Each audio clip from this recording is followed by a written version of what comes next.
interest. That's perfect. What is your current body weight? Just curious. 206. 206. And what's your heaviest? Bulked up to 240 or so. That's pretty heavy. Yeah. Now, obviously, you've also made a business out of this. This is now a career path for you. How did that come about? Well, I very early on, at 13, 14, 15, 16, found the benefits of exercise. And later on in life, I went into physical therapy, and I wanted to be able to expose general populations to the type of exercise I was doing so all people could benefit in the ways that I have from exercise. That's great. So when you opened your doors for Overload Fitness, how long ago was that? 1999. Perfect. Yeah, perfect. So you've been at it for a while. Yep. Now, give us a general day in the life of a trainer, what you would do, how many people you would see, and how you would train them. Well, with our specific type of training, the sessions are very, very brief and very intense. So they're blocked off in 20-minute intervals. So we could do as many as 3 sessions an hour. Okay. A busy trainer can do between 16 and 30 sessions a day. And the studio can do as many as 90 sessions on a busy Monday, about 90 sessions in a day. Now, 20 minutes for exercise, that may be a foreign concept for some of the people that are watching. Why 20 minutes? Now, I know it could be 19 minutes or 21 minutes, but what I mean, why so brief? Well, it tends to be about the upper end of what's tolerated with this type of exercises. All sets are taken to failure. There's a rush factor between exercises. And the average person going all out is only going to tolerate, 15, 20, maybe 25 minutes of continuous nonstop activity where their heart rate's up around, 200 beats per minute. So when you're doing this style of training, you're getting tremendous cardiovascular benefit as well. Yeah, an entire metabolic milieu, so cardiovascular, muscular, hormonal, bone density change, etc. Perfect.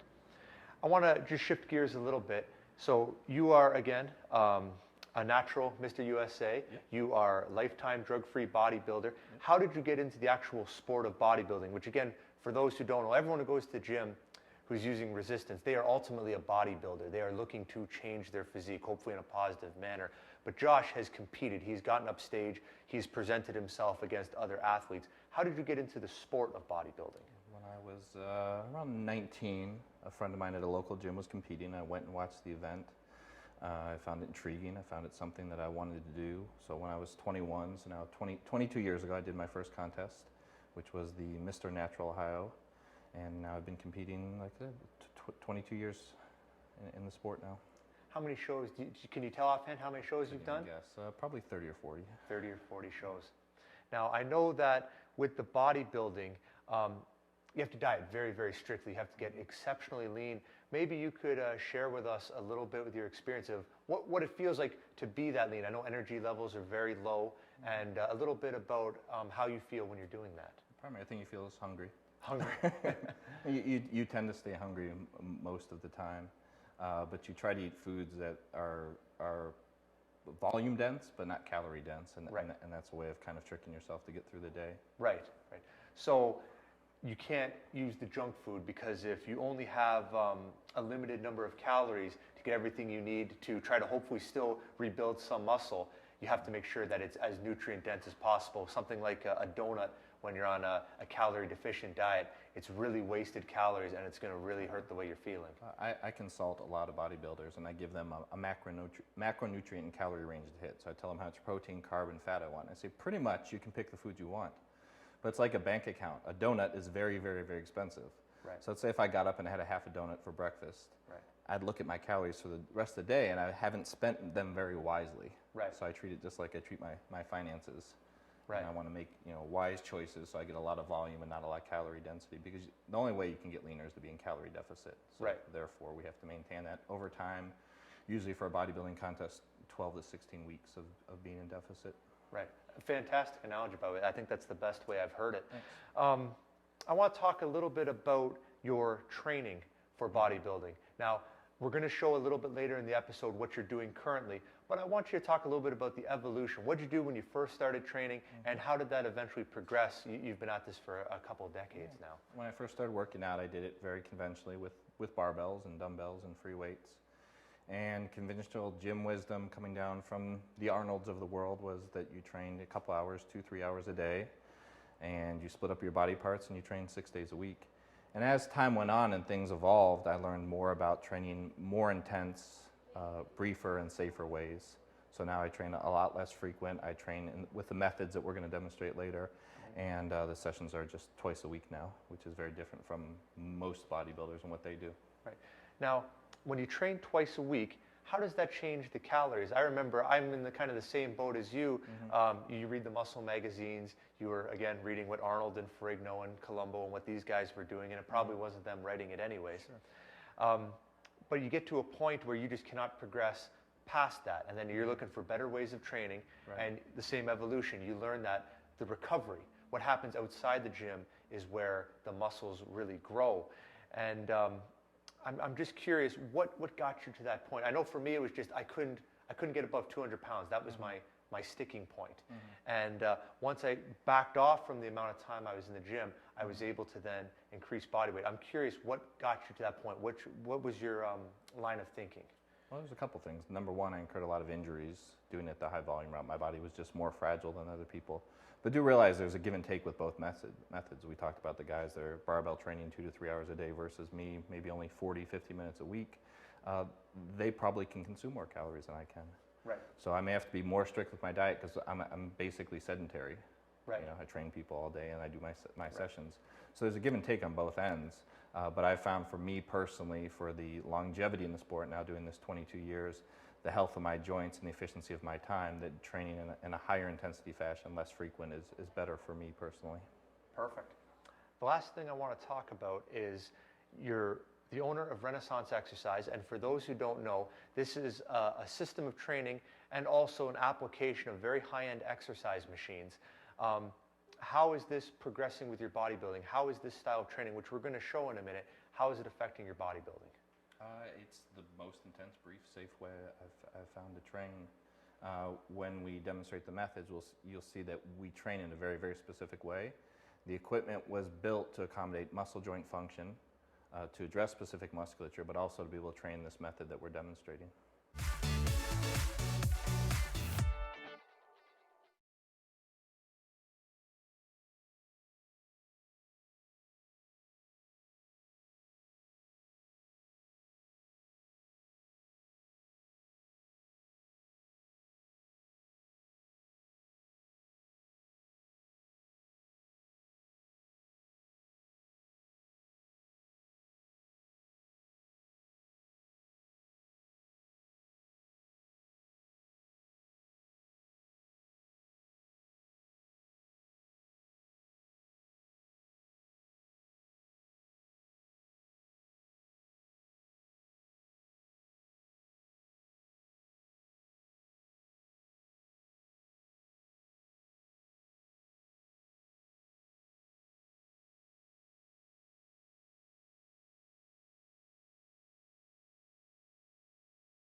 Josh is going to demonstrate his Renaissance Exercise protocol on the leg press machine. Now, I'm not as familiar as Josh or Al Coleman, who is with me. Al is the Director of Education at Renaissance Exercise, so I'm actually going to get him to put Josh to this set so he can show the finer aspects of their exercise methodology. Al? Josh, why don't you take a seat back. You take your feet, place them up onto the footboard so that they are parallel with one another, and so that the legs are parallel with one another. Okay. How we initiate movement of the first repetition is more important than initiating movement of the load, period. So what I'd like you to do is pay attention as I take you through the process of getting this first repetition initiated. I want you to very gradually take a few seconds to begin to compress the padding in the heel of your shoes. Then compress the padding in the seat, and just barely begin to crack the weight stack. And continue movement at a pace of about 1 inch per second.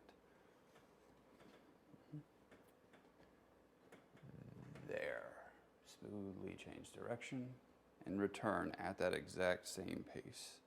I'm going to cadence you on this next repetition. Remember, 10 seconds to the positive. 0, 1, 2, 3, 4. Halfway, good. 6, 7, 8, 9, 10, 11, 12. There. Smoothly change direction. Return at that same pace. Again, envision your repetition as a smooth, non-stop, continuous loop. We're never quite pausing.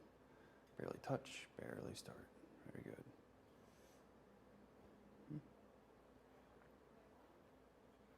Again, it's a loop. Do not pause here. There. Excellent.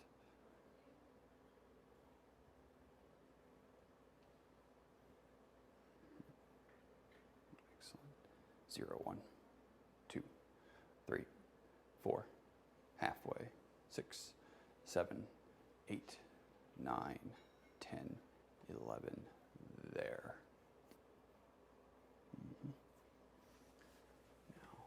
Make sure that you breathe continuously as you change direction here. 0, 1, 2, 3, 4. Halfway. 6, 7, 8, 9, 10, 11. There.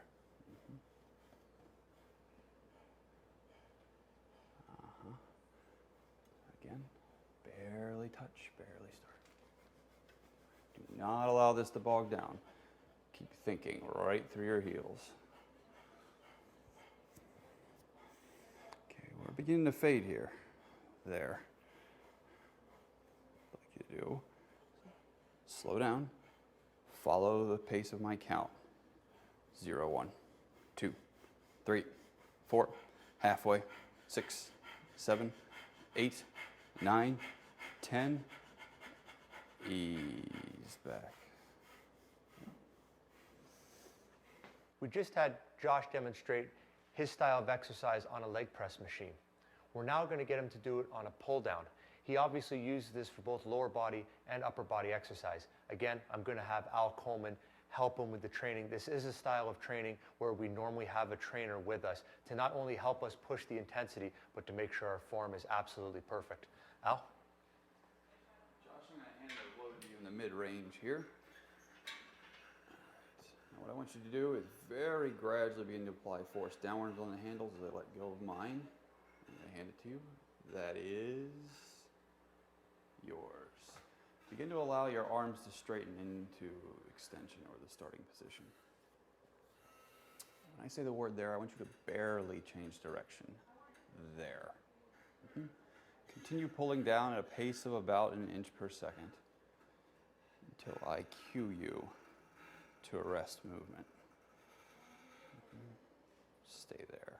Pause. Feel the scapula in your upper back pulling together. There. Change direction. Speed up slightly so as to not incur a respite on the negative. There. You'll notice early on here, it's not too difficult to maintain this pace. But as you start fatiguing, you're going to have to pick up the effort to allow yourself to continue that pace. Stay there for a moment. Okay, change direction there. Speed up slightly. I'm going to cadence you on this one, just to check speed. 0, 1, 2, 3, 4. Halfway. 6, 7, 8, 9, 10. We're going to invoke our squeeze here. I want you to continue to pull as though you were pulling the handles all the way to the floor and trying to touch your elbows together behind you. Unsqueeze, ease back, speed up slightly.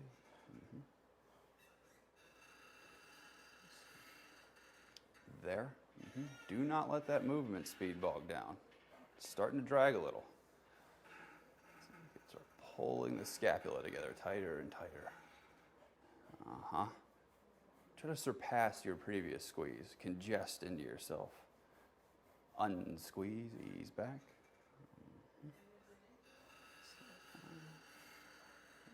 There. Okay, get moving, Josh. It's starting to bog down on you. Come on. Starting to bog down a little bit. Okay. Try to really close off your elbow. Drive the elbow straight down towards the floor. Unsqueeze, ease back. Okay, slow down a little. Start to see you fade some. Keep up with the pace of my count here. 0, 1, 2, 3, 4, halfway, 6, 7, 8, 9, 10. It is mine. Very good.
I'm back with Josh Trentine, and he just demonstrated his Renaissance exercise application for training. Now, a lot of people who are viewing this might not know even what they were watching. It's very different than what you would see most people do at the gym. Now, the first thing I want to ask you about, Josh, the breathing. Again, very different than what most people are doing. Could you elaborate on why you do it that way? The breathing, our instruction is it's just free, it's calm, it's continuous, it's innate. As exercise gets harder, it gets more rapid. In traditional exercise, we're usually instructed breathe in one phase and breathe out in another. In traditional exercise, when you exchange directions, you're going to hold your breath momentarily. When you hold your breath, it prevents venous flow to the heart, it alters cardiac output and rate, it sends your blood pressure sky high. This isn't of great consequence when your set of exercise only takes 15-20 seconds and you do lots of sets. Right. In our exercise, the set could take 2.5, 3 minutes. Your heart rate could get elevated to 180, 200 beats per minute. You need the frequency of respiration to keep you in the running. If you hold your breath, if you bear down, if you're infrequent with your breathing, it's the equivalent of putting a potato in the exhaust pipe. You'll bog down, you won't be able to take that set as far as you can go, and there may be some safety issues as well. Now again, talking about safety, obviously the next thing people are going to notice, you're moving the weight exceptionally slow. Now there's some safety advantages to doing it this way, but you're not doing this just for safety, it's a positive. You believe that this is the best way to stimulate muscle. Perhaps you can tell us a little bit about why you do move the weight at the speed that you do. Absolutely. If I came in here to demonstrate my strength, for instance, one thing I know you guys are very familiar with is powerlifting, I would use momentum and inertia to help me, to assist me. But if my goal were simply to fatigue a muscle, I would like to null out the effects of momentum and inertia. So that's what I'm trying to kill. So people will focus on the fact that I'm moving very slow, approximately 10 seconds up and 10 seconds down. But that's a side effect. That's a side effect of how I change directions. So when I'm lowering the resistance, I try to kill any stored energy, or what we call non-muscular body torque.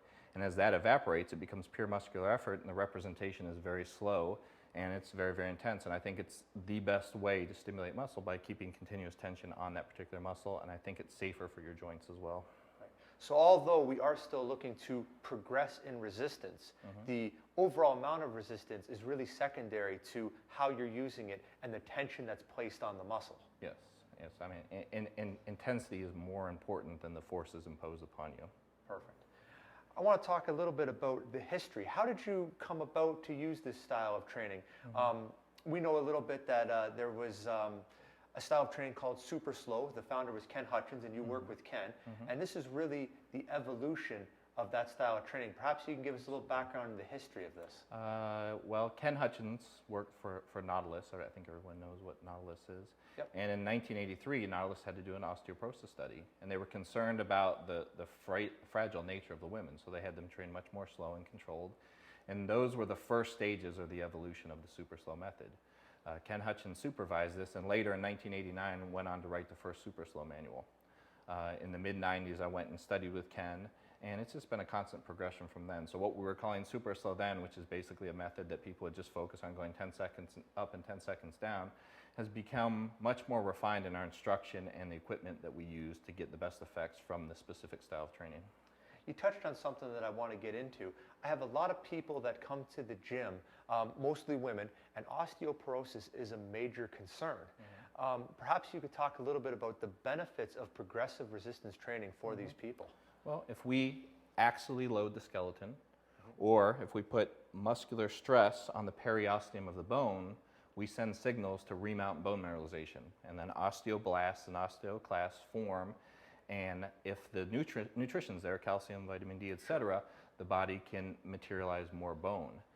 Every single human being needs to be doing resistance training to increase the density of their bone, and this is easily proven. If we send someone into space, even for a very short period of time, they come back with significant bone loss because there isn't any axial loading on their skeleton.